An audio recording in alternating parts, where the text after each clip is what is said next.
Frits, Hentie, your company is Darling Sweet and you recently acquired Swartland Kitchen.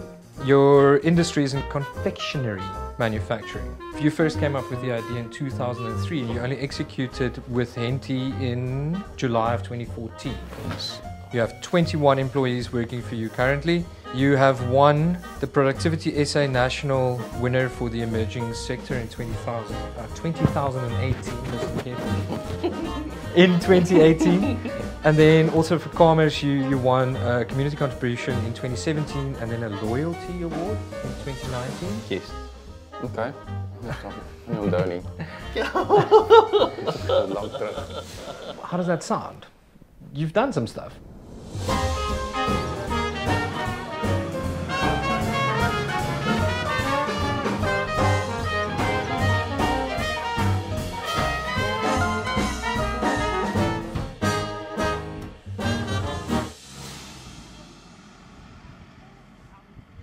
Let's start at the beginning. What is your backgrounds and how did you end up here? Because neither of you are toffee makers by trade. No. All right. So, Hentie.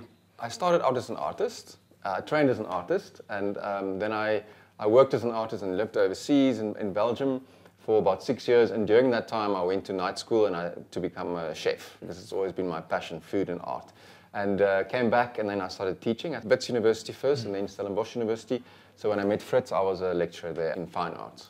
I studied BA drama, went into marketing right after my studies and worked quite long in the corporate world. I was retrenched in Bloemfontein and I couldn't find a job. So for many years I was battling and trying to find a job and just to pay the bills, and decided to move to Darling and to open an antique shop, which I did. Then after a lot of stuff I met Hentie in 2013. And together we decided to start Darling Sweet. Hentie, Frits came to you and said he wants to make toffee. And you said what? Look, I've never seen myself as an entrepreneur. So when he said that to me, I thought, okay, well, that's interesting, but I'm really focused on being an artist and also lecturing. So initially I said to him, let's get someone else to do it for us, and we'll just make a brand, find a name and find sort of like a visual identity for this brand. But then that didn't work out. The person couldn't supply us with the product. I decided to develop it for him. It's a very creative thing to develop a brand, not only the quality of the product, but also making sure that it's a profitable thing to do and it's sustainable. And at the same time, how it looks and how it sits on other similar products on the shelf.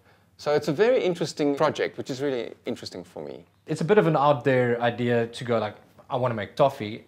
and you thought about this for what, eight years? Look, I opened the antique shop in Darling. Yeah. And soon I saw a lot of tourists pass through the village. It's not an end destination, it's a drive-through destination. And people want to take something of Darling home. And Darling has got everything else on offer. It's got the meat, it's got the beer, it's got the wine, it's got olives, but it didn't have something sweet, something confectionery. So I thought in my antique shop it would be ideal to sell something sweet. I did think, well, nougat has been done, fudge has been done, chocolate has been done, but not traditional toffees like toffees when we were small. And I needed a partner to say, yes, let's do it. I'm not a food person. I enjoy food and I enjoy good toffee. But Hentie's the food person, hence Darling Sweet, taking 8 years to come to life.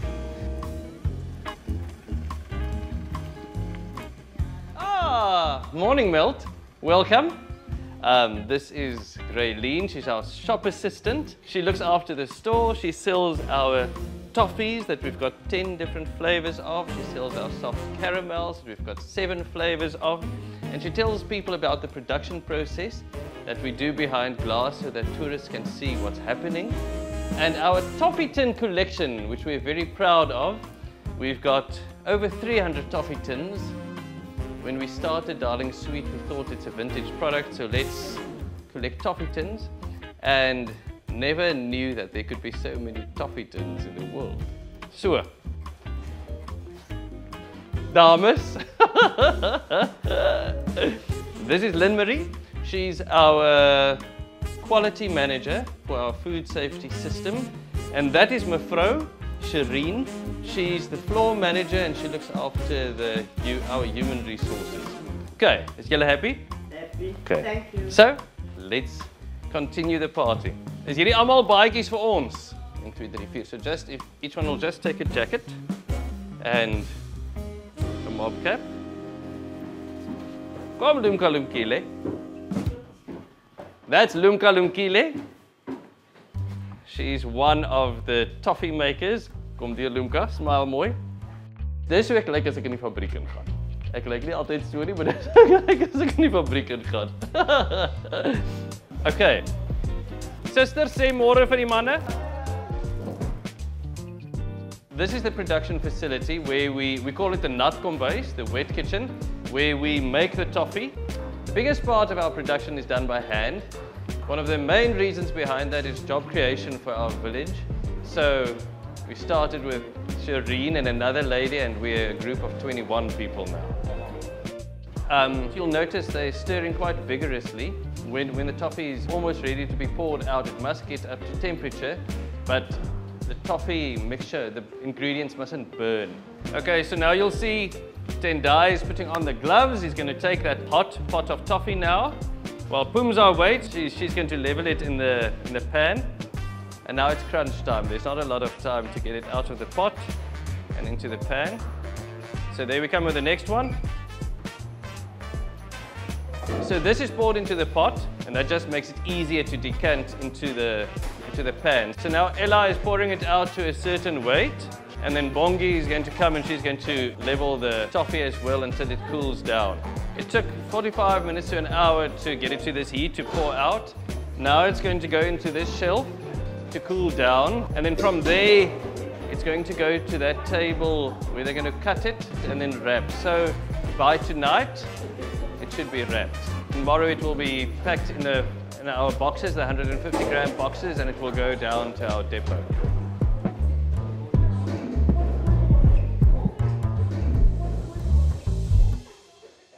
Starting a company like this, especially starting a product company, you kind of need infrastructure and you need equipment. How did you fund this? Where did the capital come from? How do you even start approaching this? Darling Sweet is a bootstrap company. I had a car that I sold.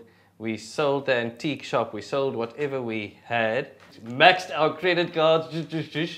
And we started it in a 24 square meter room in my former antique shop. We really started small.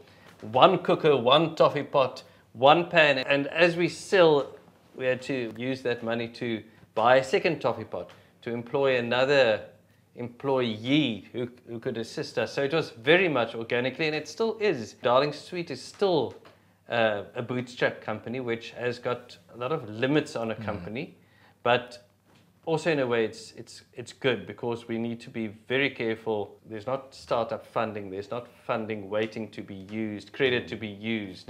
But also it gives us a lot of freedom because we have no shareholders to say, okay, can we do it? And then people who don't share our vision. We want to be able to shape both the brands the way we want to shape it.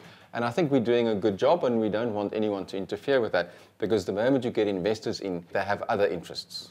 No, we're not just in it for the money. We don't just want to make money, you know, and I think that's very much our values, having other things to focus on, other opportunities, and enjoying what we're doing. Looking back, would you still take this approach? Yeah, bootstrapping is very stressful. I think it's because, as you say, the moment you want to grow, you need money. What I can say, though, is that one must never underestimate the help you can get from government, especially for small enterprises. Both of you were quite candid about your use of credit cards to, Yes. and excuse my, it's just very familiar to me. Would you recommend startup entrepreneurs follow that route? No, it's very expensive credit. Yeah. But I think for us it was important that we follow our dream. It's really like that. We used it as a tool to get somewhere. In the beginning stages, you've decided to make toffee. How do you go, I'm going to enter this market with a product that has been done before, but I'm going to do it differently and it's going to work? My idea of making toffees was very much an idea until I met Hentie. Then the whole research part of what and where to position you in the market and what kind of toffees do we want to make. It must be proudly South African because we're a proudly South African brand. It's inclusive, it's kosher, it's halal. We had to focus, we had to figure out where it needs to fit into the market. But that's also where the business plan came in. You know, up until the first few years, it was very kind of instinctual. And then at some point we decided we're going to turn it into a proper business. So me being the academic one, sat down and I sort of started writing a business plan, which was very tedious. And that was something I felt was the best thing we could have done for ourselves, is to write a business plan.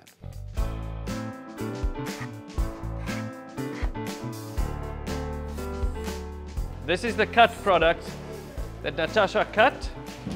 So there you'll see the toffee bars, they're all weighed to be 30 grams each.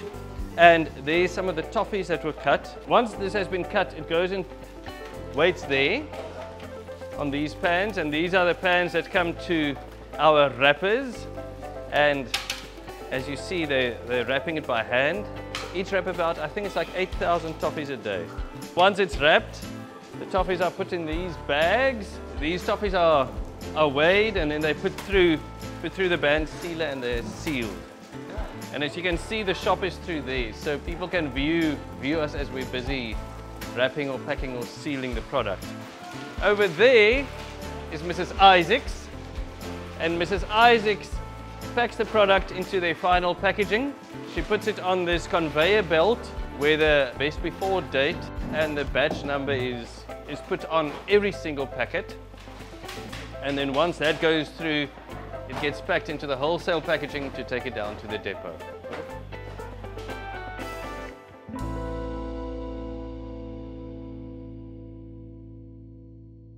We obviously need to chat about product development, which fell quite squarely on your shoulders. What I would think is that there was a lot of failure in that time. How did you approach this and how did you deal with that? Okay, in terms of failure, being an artist was a great advantage because making art is exactly doing that. It's about trying something, and when it fails, you keep trying. So it's about doing something and then seeing if it works. But Frits was very helpful during this whole process because both of us love food and eating. His body was hard work. You know, when you want to make something nice at home, you don't care how much you spend on doing that. But if you do it for a business and food production, you have to be careful about. It's the bottom line. It's the bottom line. And it's about streamlining the process. And what's nice about both toffee and rusks is that it's quite a simple process. But yeah, product development and failure is definitely part of the process of coming up with a very nice recipe. We did make our mistakes. We made our mistakes by using a distributor and not doing our logistics ourselves, which is a lesson of doing as much as possible in-house. It saves you money and you've got total control of your product until it gets onto somebody's shelf. One of the biggest lessons we've learned is keep a very strict eye on your debtors list. And if people don't pay, don't keep supplying them. We've made that mistake. And you trust a name, you think, oh wow, that's very impressive. That's wonderful. This is the answer to our business. And then that's not the answer. No. There's obviously a lot of challenges that come your way, and we as people tend to react in certain ways to certain challenges. What types of things do you still struggle with in spite of the amount of time that you've spent as an entrepreneur? Well, one of the things that Frits talked about earlier about being in Darling, for us that's always been a big challenge. If you're in Cape Town or in Johannesburg and you're a manufacturer, it's much easier to get, especially if you have a breakdown. It's a big challenge because it's an hour and a half for them to get here. So they start charging the moment they leave home, and there's no solution really. It continues being a challenge, but at the same time, we have to just negotiate it. There are challenges, there will always be challenges, but it's how to address the challenges and to stand together as a team. How much time do you physically spend solving the day-to-day, not necessarily problems, but your day-to-day tasks, as opposed to stepping back, analyzing, strategizing, and looking towards the future and seeing that bigger picture? Yeah, you see, that's a very important question that we all have to keep asking ourselves because you so easily find yourself micromanaging. I'm at the moment in the Swartland bakery because we are trying to solve production issues. But the moment the issues are solved, I'm going to leave there again, and I'm going to focus on another aspect. Like, we do have to be very careful that we don't spend too much time carrying boxes and packing rusks and strategizing. We've got our weekly meetings on a Monday, 3 o'clock. Religiously now, we've got our weekly meeting where we discuss the week ahead. That starts taking us a bit back from being busy in the business all the time to thinking about the whole business and what needs to happen and strategizing. You had this opportunity come across your path with Swartland Kitchen. How important would you say that is to entrepreneurs thinking about the idea of going into that second business? If you start another business, just be careful of one thing that I think that we also realize is don't use the first business to fund the second business, because then the first business can get into trouble. It's important to not like start another completely different thing altogether, like a I don't know, whatever, a hotel or something. And it's something that we knew, and the plan was that the rusks are normally up in winter, and then the sales are down in summer, whereas then toffee is more up in summer, so they kind of complement each other. And seeing that we do our own logistics, now a store can order Darling Sweet and they can order Swartland Kitchen, two different brands that are distributed through us. That did make sense, it does make sense. Klop, klop! Hello, sisters. This is Sophia, she's our depot manager, and that's Lexi, actually doing accounts. But this is our depot where all the Darling Sweet orders are packed and sent at Ivita's and Perron. So let me go show you where Swartland Kitchen Bakery is. Hentie. Hello, Hentie. And that's Hentie. This is Melt. And you are going to show them what's happening in Swartland Kitchen. Yeah. Okay. Perfect. Right, let's get a mic on Hentie. Sisters, can I have a mooi smile, nee? Okay, so this is where it's all happening for the Swartland Kitchen. So you can follow me. So basically the whole kitchen is set up in a sort of a circular way, so that where the raw materials come in, and then it gets processed, mixed, and then baked, and then it goes out that side. So yeah, I'll introduce you to our team. This is Nettie, Landi, Cola, Chantal, she's our nachtigal as we call her. She's got a very beautiful voice, and Leah. So it's a small team, and then we have on this side, we've got Graham. So yeah. So Swartland Kitchen is a proudly South African brand, and it's also proudly Darling. For us, one of the joys of being an entrepreneur is also creating jobs, especially in small towns like Darling. And that's been the joy, and also getting to know the community, working together in teams. And it's been a good journey. Yeah, it's only been going for 2 years, but it's going.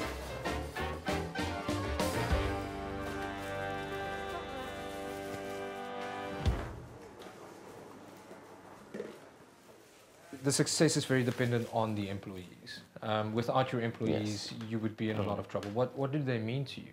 Our employees, we're very proud of them. You know, it's really something, seeing a staff member starting and evolving and starting to enjoy the job and growing into another department, empowering themselves. I think that's an amazing thing. You know, that will also come and think about tomorrow, that will think about next year, and will understand that we're all part of a team. You know, it's not just the boss and the worker, it's a teamwork effort. So our employees are very much part of this. For us, it's really satisfying to know that we supply, create jobs in Darling. And a lot of people also, they are sole breadwinners. So it's not only providing a job for someone, but also for them to be able to look after their families. I also think there's a challenge. You can live where you want to. And we chose to live in Darling. And you can make a difference in the village, in the community where you are. And the difference can be by empowering and giving opportunities. You know, we don't have children of our own or whatever. So focusing on the community and being a small, tiny little bit of giving someone an opportunity, I think that's very special. And I think that's very important. Who's the ideas person? I think we both are. I think we both are. Because we're both creative. Yeah. We are both ideas people, so and then we bounce off ideas with each other. Yeah. And we're very honest with each other. You know, sometimes upsetting the other one, but we're very honest with ideas and also, no, that's not a good idea. That's not going to work. And I think that honesty is very important. There's no beating around the bush and just being nicey. We're very honest with each other. You are partners in business, but you're also partners in life. And the age-old adage is don't mix business and pleasure, and don't do business with friends and family. How's this working out? How do you find it? I think one of the exciting things is doing it together, because without Frits, I would not have been able to do it. We do have to make sure that in the evenings when we come home, we can still talk about work for a little bit, but then we really have to stop, because otherwise it's just too much. Is that something that you really had to work on to come home and actually switch off and not? Yes. Yeah. Especially when it's hectic. You know, then you want to talk about work, but it's very important, and that's something that we had to do and say, okay, enough now. We can't talk work all the time. Yeah. People come to you and tell you, oh, you're an entrepreneur, you're a businessman. Do you actually feel like an entrepreneur or a businessman?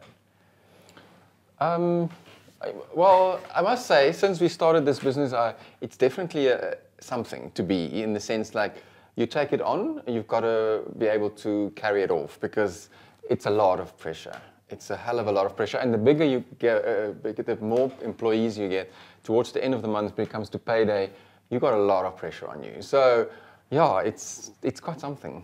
But I also think what is perceived of an entrepreneur and perceived of being a businessman,